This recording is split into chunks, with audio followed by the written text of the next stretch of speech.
মমতা বন্দ্যোপাধ্যায় রাজ্যের মুখ্যমন্ত্রী, তার পরিবারের মহিলাদের ইজ্জতের দামও কি 10 লক্ষ টাকা? যা টাকা লাগবে আমি দেব। হ্যাঁ, আমরা 10 লক্ষ টাকা তো দিতেই পারি। মমতা বন্দ্যোপাধ্যায় তিনি নিজে রাজ্যের মুখ্যমন্ত্রী, তিনি নিজে একজন মহিলা, এমনকি গোটা দেশের একমাত্র মহিলা মুখ্যমন্ত্রী। এবং তার সাথে মমতা বন্দ্যোপাধ্যায়ের পরিবারে অনেক মহিলা সদস্য রয়েছেন। তার ভাইয়ের বউ কাজরি বন্দ্যোপাধ্যায়, তিনি কলকাতা কর্পোরেশনের একজন কাউন্সিলর। অভিষেক বন্দ্যোপাধ্যায় স্ত্রী মমতা বন্দ্যোপাধ্যায়ের বৌমা, তিনিও একজন মহিলা। তাহলে এই যে 10 লক্ষ টাকা রেট হঠাৎ করে বেঁধে দিলেন আজকে মমতা বন্দ্যোপাধ্যায় মঞ্চ থেকে, যে আমরা তো 10 লক্ষ টাকা দিতেই পারি, তাহলে এই নির্যাতিতাদের বা ধর্ষিতাদের যে ইজ্জতের দাম মমতা বন্দ্যোপাধ্যায় বেঁধে দিচ্ছেন, খালি মনে একটাই প্রশ্ন জাগে, মমতা বন্দ্যোপাধ্যায়ের বাড়ির মহিলাদের ইজ্জতের দামও কি 10 লক্ষ টাকা? দেখুন, এ রাজনীতি এ রাজ্যে নতুন নয়। এ রাজনীতির আমদানি ঘটেছিল 2011 সালে। পার্কস্ট্রিট ধর্ষণ কাণ্ড থেকে আজকে আরজিকর ধর্ষণ কাণ্ড, প্রত্যেক কটা ধর্ষণ কাণ্ড ঘটবার পরে এই রাজ্যের মুখ্যমন্ত্রী প্রতিবার ধর্ষকদের পক্ষ নিয়েছেন এবং ধর্ষিতার চরিত্রের দিকে আঙুল তুলেছেন এবং তার সাথে প্রতিবাদীদের দিকে আঙুল তুলেছেন। 2011 সালে পার্কস্ট্রিট ধর্ষণ কাণ্ড প্রথমে বলেছিলেন সাজানো ঘটনা, তারপরে দময়ন্তী সেন, যিনি তদন্ত করে ঘটনাকে সত্য প্রমাণ করেছিলেন, তাকে ট্রান্সফার করে দিয়েছিলেন, বদলি করে দিয়েছিলেন।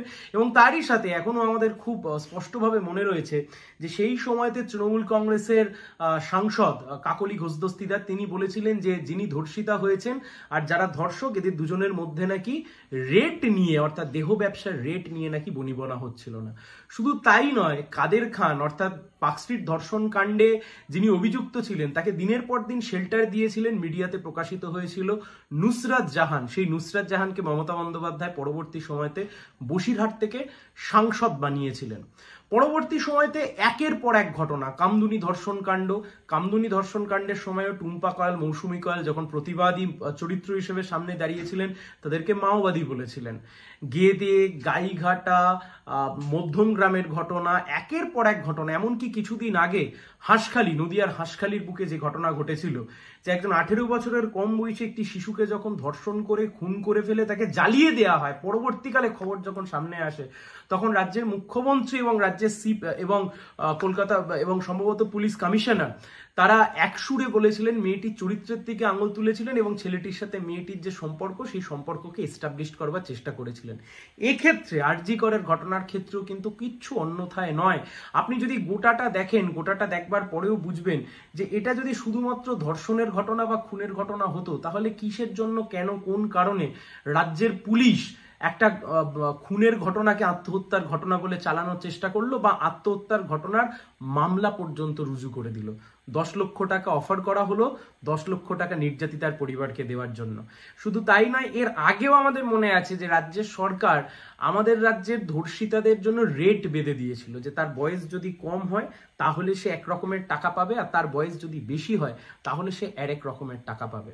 আমরা খালি একটাই প্রশ্ন বারবার আমাদের মনের মধ্যে ঘোরে, যে মমতা বন্দ্যোপাধ্যায় বিপুল জনসমর্থন নিয়ে যে জিতেছেন, এই যে শেষবারের লোকসভা নির্বাচনেও যে জিতেছেন, এবং বিভিন্ন রাজনৈতিক বিশ্লেষকরাও বলেন যে এই বিপুল পরিমাণ ম্যান্ডেটের পিছনে আছে বাংলার মা বোনেরা। লক্ষ্মীর ভান্ডার বা কন্যাশ্রী এবং বিভিন্ন প্রকল্প থেকে নাকি তারা বেনিফিটেড হয়ে তারা মমতা বন্দ্যোপাধ্যায়কে ভোট দেন। শুধু একবার জানতে ইচ্ছা করে, এ রাজ্যের মুখ্যমন্ত্রী তো মহিলা মুখ্যমন্ত্রী, তাহলে কিসের জন্য, কেন, কোন কারণে মহিলা মুখ্যমন্ত্রী ধর্ষকদের পক্ষ নিয়ে ধর্ষিতাকে শুধুমাত্র টাকা অফার করে, কোনো বিচার নয়, অন্য কিছু নয়, শুধুমাত্র টাকা অফার করে কেন ক্ষান্ত থেকে যান? কেন এই প্রশ্ন ওঠে না রাজ্যের স্বাস্থ্যমন্ত্রী? আরজি করের যিনি নির্যাতিতা সেদিনকে সেমিনার রুমে ঘুমাতে গিয়েছিলেন, তার কারণ কোনো ইনফ্রাস্ট্রাকচার ছিল না, তাই জন্য একজন ডাক্তার পশ্চিমবাংলার বুকে টানা 36 ঘন্টা ধরে একজন ইন্টার্ন ডিউটি করে যাচ্ছে। হাসপাতালে নীল সাদা রং হচ্ছে, কিন্তু হাসপাতালের ভেতরের পরিকাঠামো, তাতে কারো কোনো রকমের কোনো নজর নেই। আর এই সমস্ত কথা নিয়ে যাতে আলোচনা না হয়, সেই আলোচনা থেকে সরানোর জন্য হঠাৎ করে আজকে 10 লক্ষ টাকা অফার করে দেয়া হলো। তাই মনে যে প্রশ্ন প্রথমেই উঠেছিল যে আমার মা বোনেদের জন্য এখন 10 লক্ষ টাকা, মমতা ব্যানার্জির পরিবারের যে কোনো মহিলার ইজ্জতের দামও কি 10 লক্ষ টাকা, নাকি সেটা মুখ্যমন্ত্রীর পরিবার বলে আরেকটু বেশি হলেও হতে পারে? এ প্রশ্নের উত্তর আজকে মমতা বন্দ্যোপাধ্যায়কে দিতে হবে। বাংলা তার নিজের মেয়েকেই চায়, এই কর্পোরেট স্লোগান খাটিয়ে যে মমতা বন্দ্যোপাধ্যায় তৃতীয়বারের জন্য ক্ষমতায় আসলেন, আজকে যখন গোটা বাংলা আরজি করের মেয়ের জন্য, পানিহাটির মেয়ের জন্য লড়াই করছে, বাংলা যে নিজের মেয়েকেই চেয়েছিল, সেই নিজের মেয়ে আজকে আর সেই আরজি করে নির্যাতিতার পাশে নেই। 10 লক্ষ টাকা দিয়ে নির্যাতিতার সমস্ত দায়ভার থেকে, রাজ্যের প্রশাসক হিসেবে সমস্ত দায়ভার থেকে তিনি মুক্ত হতে চাইছেন। তাই জন্য যতবার উনি ভুলে যাবেন ততবার আমরা মনে করাবো এ রাজ্যের প্রশাসক আসলে ধর্ষক ধর্ষক ধর্ষক।